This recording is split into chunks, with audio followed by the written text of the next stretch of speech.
ఈ దేశానికి ఎవరు ప్రధానమంత్రి కావాలి,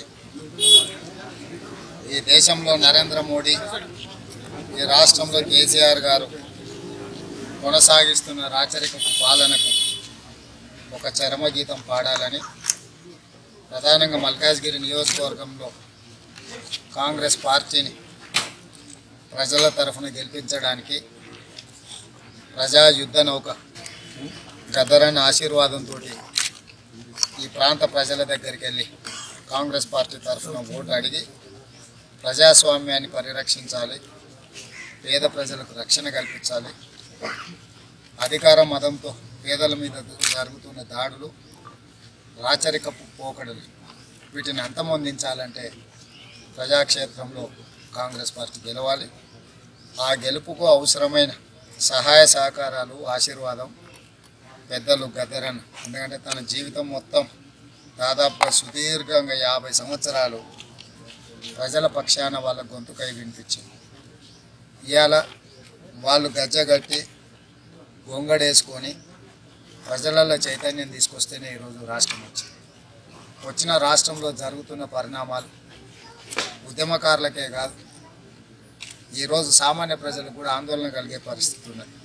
ఎందుకంటే ప్రజాస్వామ్య స్ఫూర్తి ప్రకారం 51% సీట్లు వచ్చిన వాళ్ళు ప్రభుత్వాన్ని ఏర్పాటు చేయాలి, 49% సీట్లలో ప్రతిపక్షాలు ఉండి ప్రజల యొక్క సమస్యలను చట్టసభలలో లేవనెత్తి మాట్లాడి వాటి పరిష్కారం కోసం పోరాటం చేసి ప్రజా గొంతుగా ఉండాలని డాక్టర్ బాబాసాహెబ్ అంబేద్కర్ గారు ఏదైతే రాజ్యాంగాన్ని రాసిందో ఆ స్ఫూర్తికి విరుద్ధంగా ఈ రాష్ట్రంలో రాజకీయ పరిణామాలు చోటు చేసుకుంటారు. దాదాపుగా 75% పైబడిన సీట్లు గెలిచిన చంద్రశేఖరరావు గారు మిగతా పార్టీలలో గెలిచిన వాళ్ళందరినీ కూడా తనలో కలుపుకోవాలని 100% మొత్తం తన శాసనసభ్యులను చేసుకోవాలని ప్రయత్నం చేస్తున్నారు. 100% ఒక పక్కకి ఎన్నిక కాబట్టి వాళ్ళు పోతే ఇక అది ప్రజాస్వామ్యం కాదు, అర్థవంతమైన చర్చలు జరగవు చట్టసభలలో, ఇంకా అది రాచరికానికే దారితీస్తుంది. అంటే ప్రశ్నించే గొంతు లేకుండా చేయడం ద్వారా పేద ప్రజలకు జరుగుతున్న అన్యాయాన్ని లేవనెత్తకుండా అక్రమ నిర్బంధాలు కావచ్చు, అక్రమ కేసులు కావచ్చు, లేదా ప్రజలు తమ తరఫున మాట్లాడమని గెలిపించిన వాళ్ళని తన పార్టీలో కలిపేసుకొని ఇది మొత్తానికి ఒక చిన్న రాజ్యాంగం మార్చుకొని తను రాజుగా తన కుమారుడు యువరాజుగా ఈ రాష్ట్రాన్ని ఒక రాజ్యంగా మారుస్తున్న సందర్భంలో ఈరోజు ప్రజాస్వామ్య వాదులందరూ కూడా ఒక వేదిక మీదకి వచ్చి ఈ రాచరిక పోకడలను నిలువరించాల్సిన అవసరం ఉన్నది. రెండవది, ఇలా చంద్రశేఖరరావు గారు 16 సీట్లు గెలిచి కేంద్రంలో చక్రం తిప్పుతా అంటూ మేము వారిని అడుగుతున్నాం, నువ్వు నమ్మిన నరసింహస్వామి మీద యాదాద్రిలో దేవుని మీద ఒట్టేసి చెప్తావా? రేపు ఎన్నికల తర్వాత మోదీని కలవను, కాంగ్రెస్ని కలవను, నేనే సొంతంగా ఏర్పాటు చేస్తా, లేకపోతే నేను ప్రతిపక్షంగా కూర్చుంటా అని ఆయన నమ్మిన చినిజేర స్వామి గారి మీద అయినా పర్వాలేదు, యాదాద్రి నరసింహస్వామి మీద ఓటేసినా పర్వాలేదు. కేవలం మభ్యపెట్టడానికి తెలంగాణ బిడ్డ ప్రధానమంత్రి కాకూడదని ఒక కొత్త సెంటిమెంట్ లేపుతుంది.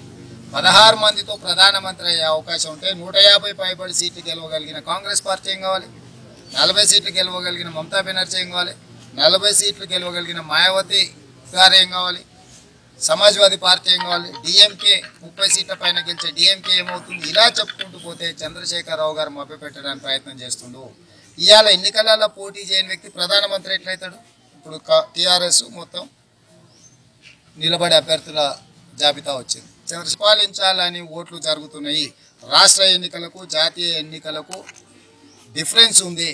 ఇప్పుడు కేంద్రంలో కాంగ్రెస్ ఉంటేనే ప్రజాస్వామ్యము, అదేవిధంగా మత సామరస్యము, మిగతా ప్రజా ఉద్యమాల శక్తులు కూడా ప్రజల తరఫున గలం విప్పడానికి అవకాశం ఉంటుంది. కాంగ్రెస్ పార్టీని గెలిపించాల్సిందిగా ప్రజలతో పాటు గద్దరన్న గారి ఆశీర్వాదం తీసుకోవడానికి నామినేషన్ వేసిన తర్వాత ఇక్కడికి వచ్చిన ఖచ్చితంగా మంచి జరుగుతుందని భావిస్తుంది. కుటుంబ పరిస్థితులు ఉండొచ్చు, ఒత్తిడిలు ఉండొచ్చు, ప్రభుత్వ నిర్బంధాలు ఉండొచ్చు. ఇలాంటి వాటిని ప్రోత్సహించే వాళ్ళను ప్రశ్నించాల్సిన అవసరం ఉంది. ఎందుకంటే వ్యక్తి తప్పులు చేస్తుండొచ్చు, వ్యవస్థ తప్పు చేయకూడదు. వ్యవస్థకు నాయకత్వం వహిస్తున్న చంద్రశేఖరరావు గారు ఇలాంటి తప్పులను ప్రోత్సహిస్తుండు. ముఖ్యమంత్రిగా ప్రభుత్వ అధికారిక భవనమైన ప్రగతి భవన్లో పార్టీ ఫిరాయింపుల మీద చర్చలు జరిగి పార్టీ ఫిరాయింపులను అధికారిక భవనాన్ని ఈరోజు ఉపయోగిస్తున్నాడు. ఎన్నికల అధికారి కూడా ఫిర్యాదు చేస్తే నిర్లిప్తత, అన్న మీద కాల్పులు జరిగినా లేకపోతే 100 కేసులు వచ్చినా మాలాంటి వాళ్ళ మీద తెలంగాణ వచ్చిన తర్వాత 42 కేసులు ఇవాళ ఎన్నికల అఫిడవిట్లో 42 కేసులకు సంతకాలు పెట్టినా నేను ఎన్నికల అఫిడవిట్లో. ఈ 4.5 ఏళ్ళలో చెప్తున్నాం, నికార్స్గా నిలబడతాం, కడుపులో పేగులు దిగే వరకు కొట్లాడతాం, ఖచ్చితంగా ప్రజల తరఫున గొంతుక వినిపిస్తాం, ప్రజా గొంతుకకు అవకాశం ఇవ్వండి అని చెప్పి ప్రజల దగ్గరికి వెళ్తున్నాం. ఇవాళ కొంతమంది కొన్ని పరిస్థితుల వల్ల పోయినా ఇది సమాజానికి మంచిది కాదు.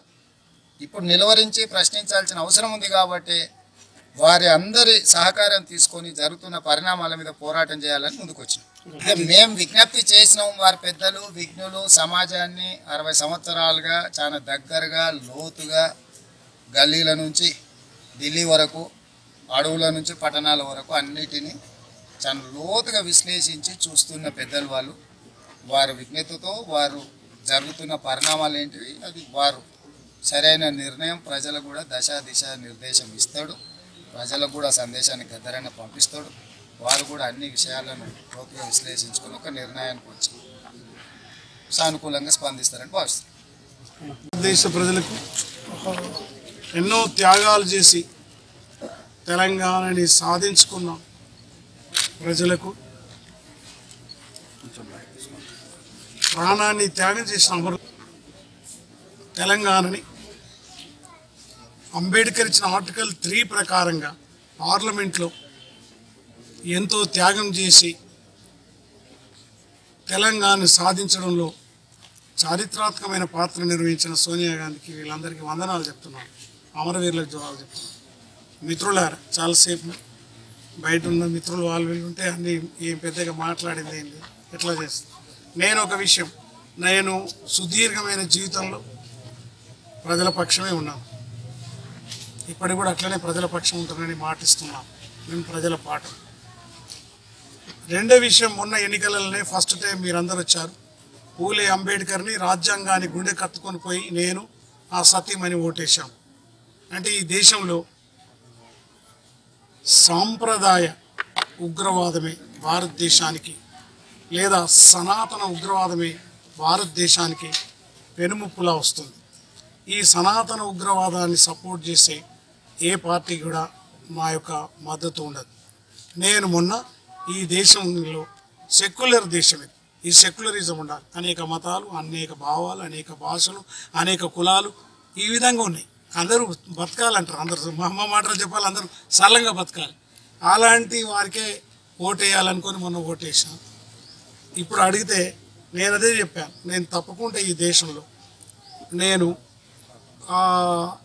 అలాంటి పార్టీకి, ఒక సనాతన ఉగ్రవాదాన్ని తీసుకొచ్చేటటువంటి పార్టీకి, దానికి మద్దతు చేసే పార్టీకి నా మద్దతు ఉండదు. నా 1 మ్యాన్ 1 ఓట్ 1 వాల్యూ కాబట్టి నేను నా సతీమణి. ఈ ఓటు విషయం వచ్చే వరకు నా సతీమణి ఎవరికి వేస్తారో ఆమె స్వేచ్ఛ ఆమెకుంది. నాది ఓటు మాత్రం నేను తప్పకుండా సెక్యులర్ ఫోర్సెస్కే వేస్తాను. అందుగురించి ప్రజలకు కూడా విజ్ఞప్తి చేస్తున్నది ఏంటంటే, నా సుదీర్ఘమైన జీవితంలో 6 బుల్లెట్లు తీసుకున్న తర్వాత మీకు విజ్ఞప్తి చేస్తున్నది ఏంటంటే, నేను ప్రైమ్ మినిస్టర్ని, చీఫ్ మినిస్టర్ని నేను పోంగానే పిలిచి అన్న బాగున్నాం ఆరోగ్యం అనేది. కానీ ఇక్కడ తెలంగాణలో ఈ సుదీర్ఘమైన జీవితంలో 6 తుపాకు గుండు తీసుకున్న నేను చాలాసార్లు చివరి దశలో ఎన్నికల కంటే ముందు నేను ముఖ్యమంత్రి గారికి నా మీద జరిగిన అటాక్ గురించి నీకు ఒక వినతి పత్రం ఇవ్వాలి, 5 నిమిషాల సమయం అడిగిన.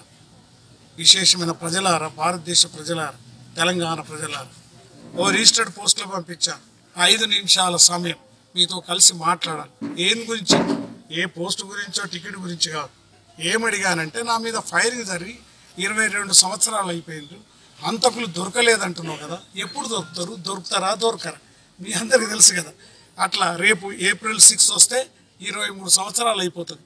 వాళ్ళు ఇచ్చారు ఒకటి, ఏమని, హత్య జరిగింది నిజమే, హంతకులు దొరకలేదు నిజమే, దొరికే పరిస్థితి లేదు నిజమే, యువర్ ఎనిమీస్ అన్డిటెక్టెడ్ అన్నాడు. దీని మీదనే నేను అన్నాను. కాబట్టి ఇక్కడ ప్రజాస్వామ్యం ఏ దశలో ఉన్నది, యంగ్ బాయ్ కాబట్టి